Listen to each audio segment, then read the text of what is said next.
I think I had a bit of a breakthrough when writing this review. Previously, I'd found eternity in an entirely annoying blip in a pretty good back half of a decent season of Angel. An episode that again leans into noirishness with mixed results, and then ends with a baffling sequence featuring an ultimately anticlimactic return of what could be the greatest big bad from Buffy. But on closer examination, I think there are a few things I was forgetting.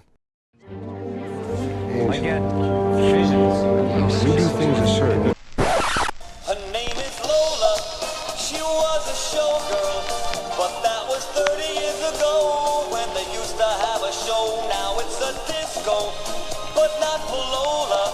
Still in the Angel and Wes are attending the opening night of Cordy's performance of Henrik Ibsen's A Doll's House. She's playing Nora, who in the climax of the play, which takes place in the late 1800s, gives up her husband, money, and reputation in order to get away and find herself. This opening is a pretty good bit, as Wesley and Angel, who have faced horror itself, are in agony through Cordy's performance. And I do love the verbal dodges that Wesley and Angel invent on the walk home. But was I any good? You took the role and made it your own. I wouldn't say it if I didn't think so. You didn't say it. I didn't? During the walk, Cordy spies starlet Rebecca Lowell emerging from a hotspot. There's a creepy-looking car up the street. Evil people always drive dodgy-looking American muscle cars. Angel heroes it up, and Rebecca comes over to thank him. When Cordy tells her that Angel doesn't even know who she is, I love the minuscule look of delight on her face. It sells the experience of total loss of public anonymity so well. It's a life that redefines what normal is, important later in this episode when questioning motivations. Rebecca shows up in Angel's office later and shares scary notes with him that have been written in blood. It's not blood. Are you sure? He turns down the job, and Cordy goes all Cordy about it. Are you insane? Later that night at Rebecca's place, Rebecca is attacked by a stalker and Angel fights him off. I'm actually not sure how Angel got into her home without an invitation. None was given in their previous two scenes together, but whatever. The stalker runs off and Rebecca sees Angel doesn't have a reflection, realizing what he is. Her agent comes by and hugs her. I love you, kiddo. His wording of kiddo, meant to be assurance that don't worry you're not getting older, is actually tacit endorsement of the idea that it's a problem for women in Hollywood to age. Angel stays behind and Rebecca's curiosity puts Angel at ease. Cordy is shocked that Angel took the case and Wes makes an important point. Angel's moment of true happiness occurred because he was with Buffy. You realize how rare that is?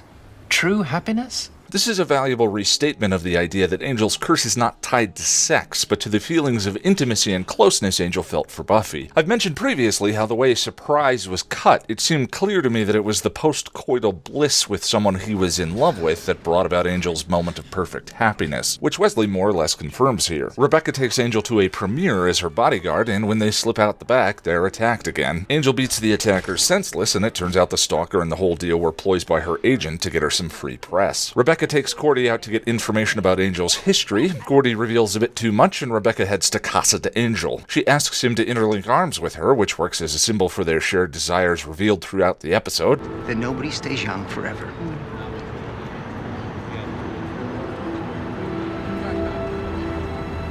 When he's away for a moment, she drugs him. Cordy realizes what she's done, warns Wesley, and... Okay, so this scene is the reason I originally hated this episode. Not for anything that came before. This scene. And in an interview with Fandom.com, Tim Minear acknowledged the scene was contentious for fans. Quote, I know there was a lot of criticism on the internet about the way Angel went bad, and did he really go bad? The idea of giving Angel a variation of ecstasy, to me, just worked. I thought it was a really good way to bring Angelus into the series so that he could interact with our characters for a moment without doing some big Angel has turned evil arc. You sort of get to have your cake and eat it too in that episode. Except, for me as a fan, the trite simplistic nature of the phrase have your cake and eat it too very well encapsulates my original frustration with this episode. Let's have a quick primer, shall we?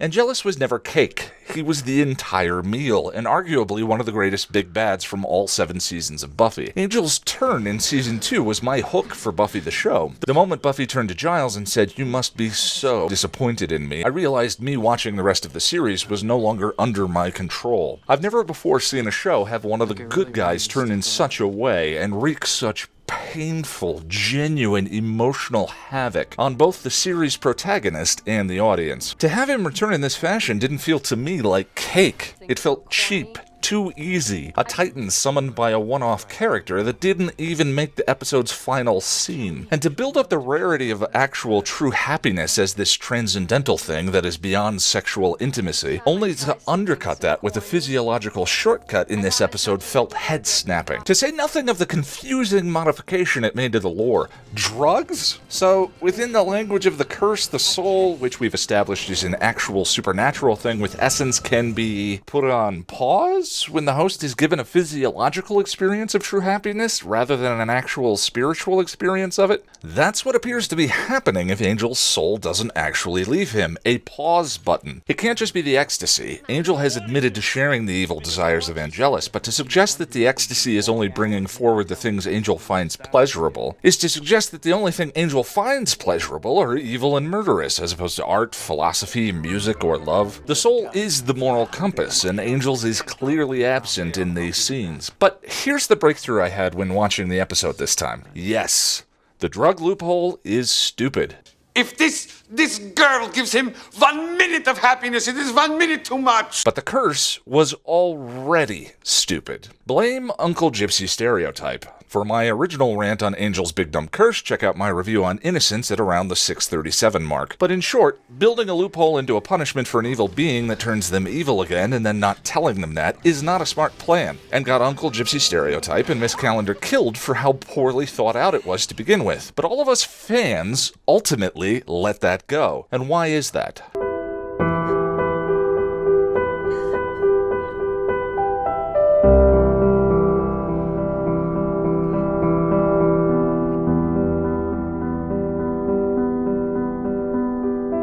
The truth of it is, Angelus was never interesting in Buffy's second season for his character. Certainly not like Spike and Drusilla. Angelus was interesting for what he revealed about Buffy. That's everything, huh? No weapons, no friends, no hope.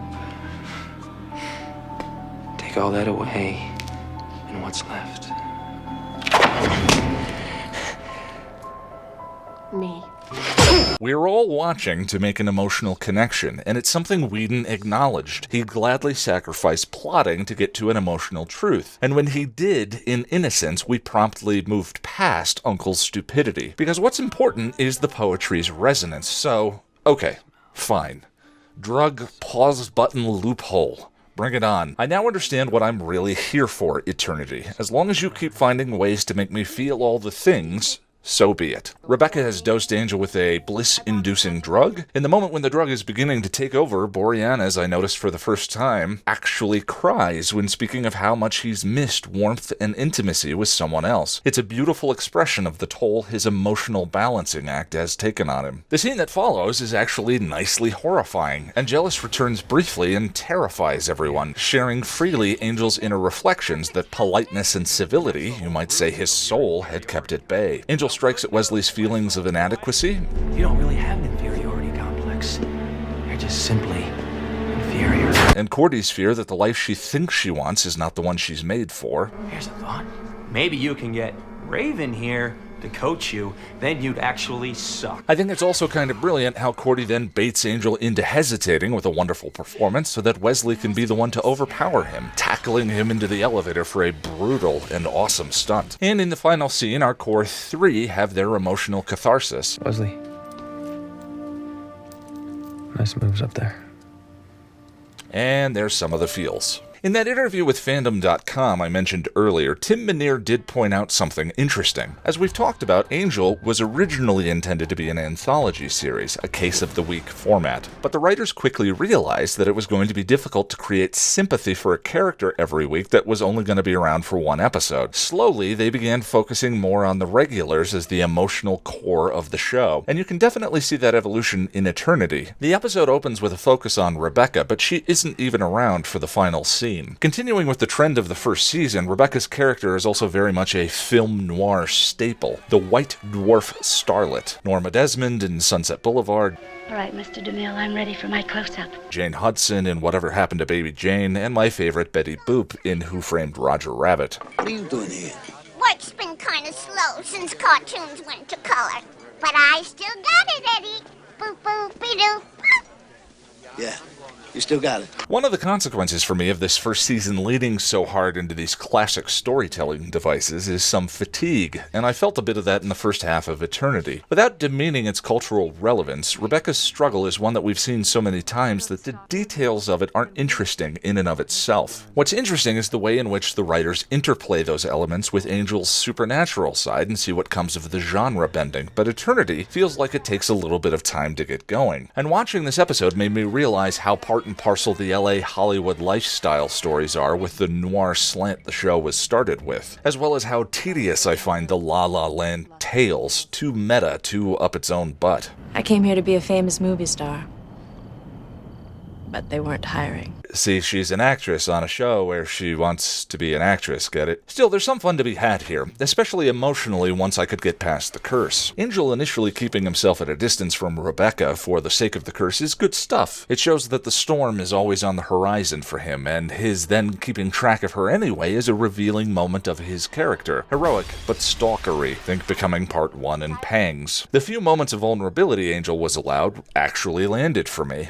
You're really not afraid. I like how Rebecca's lack of fear initially plays against Angel's inner hatred. If this woman doesn't fear my demon, then maybe I don't have to hate it so much. It also sets up crushing disappointment for later. There's some nice interplay between Rebecca's character and his, along with some mirror symbolism that never forms into a complete thought for me. Rebecca and Angel both desire solitude and isolation, and are kindred in that way. The turning point in their relationship comes when the two of them are looking into a mirror. Rebecca has them interlock arms, another visual of the way she thinks they mirror each other. But maybe the fact that the mirror imagery never really does reveal any particular truth is the point. Rebecca thinks the monster in the mirror is her aging form. She ends up saying outright the mistake she makes with Angel. They think that I'm the character I play. And Angelus shows her what a monster actually looks like. Crazy. Oh no. I'm a vampire. In the end, I was able to strip away my own biases and have some fun with Eternity. It is at times a little tedious and on the nose, but there's some good stuff here. The show's evolution this first season is coming along as the emphasis continues to shift to character arcs over single episode plots. The first time I watched it, it seemed like there was going to be a straightforward but enjoyable through line to the end of the season. And then